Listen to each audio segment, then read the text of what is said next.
Coach Finch, thanks for joining me in the video room. Oh, happy to be here. I want to put a bow on last season because so much happened last year that was so fun. I mean, it was an amazing team to watch. First in pace, first in scoring, three-pointers made and attempted, and points off turnovers as well. So when you think about all that happened, when you think about last season, what are some of your best memories of what happened overall? Well, I mean, obviously the playing game is probably the pinnacle of last year. The guys were so focused and ready. Probably played some of our best defense that we played all season. Came from behind, the crowd was behind us, all the momentum, all this, all the excitement about that win. I think that was probably the pinnacle of everything we worked for. As a single thing, I'd definitely say the playing game was one.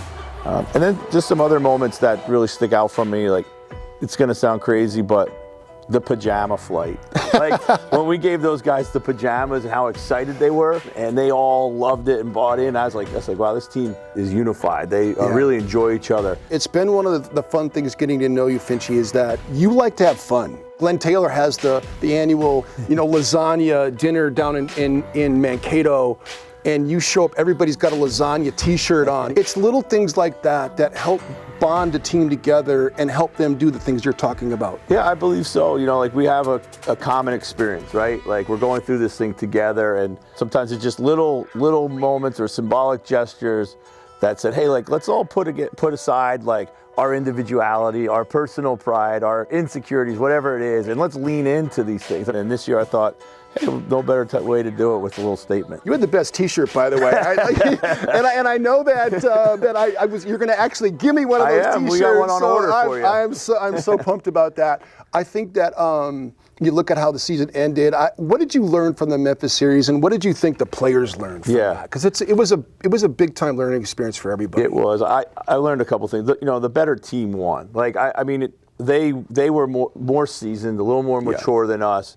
The team that maintains an even keel usually wins those series. And there's lots of highs and lows for us, and that's to be expected with a young team. And I maybe could have done a better job of kind of keeping us on an even keel. But our guys competed. I learned that guys like Anthony and Jaden belong on that stage, and as well as everybody else for that matter. But a lot of those things I think were really good for us to take into the summer and look at and say, okay, how do we build on that? It's funny because I played for Don Nelson, and when you think about coaches who were winning, and he's the second all-time winningest coach of all time, and his teams were a blast to watch. He really was ahead of his time, because he was spreading the floor and playing draw and kick and shooting threes. I really see a lot of parallels between you and Nelly in that you were innovating too. Like, you were playing this way 20 years ago. I feel like you kind of had the same system and mindset, and more out of necessity than anything else. Do you think that's true? Like, you feel like you were innovating at the time and didn't really know it? I don't. Yeah. Well, first of all, the parallels to great coaches is always much appreciated. I think I would, and probably Coach Nelson would say the same thing. And you were there. It's almost out of necessity. Yeah. Like you get. I played in Europe in leagues where I had a smaller budget. I couldn't afford 6'11" centers. I had to have 6'8" centers. 6'8" centers are fast. They can drive, and a lot of times they lead to a lot of kick-out three-point shots. And we had to run up and down the floor, and that was it. Like, and I didn't really know why it worked. I didn't understand the math behind it until I arrived in Houston.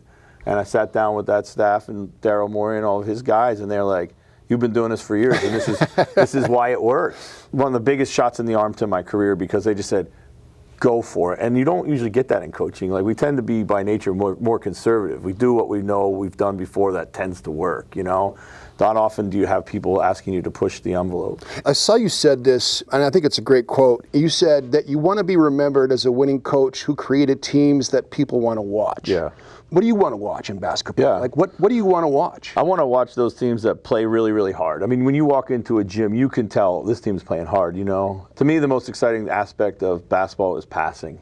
And I do believe now that passing is on an all-time high in the league, just because the ISOs tend to be a minimized part of the game. It's way more fluid. There's more motion. It's something that we really look for in our players. Like, passing is the connective tissue that brings a team together. And if you have inherently willing and good passers, I think your team's going to be pretty fun to watch. Dump off, McDaniels off the no-look from D'Lo.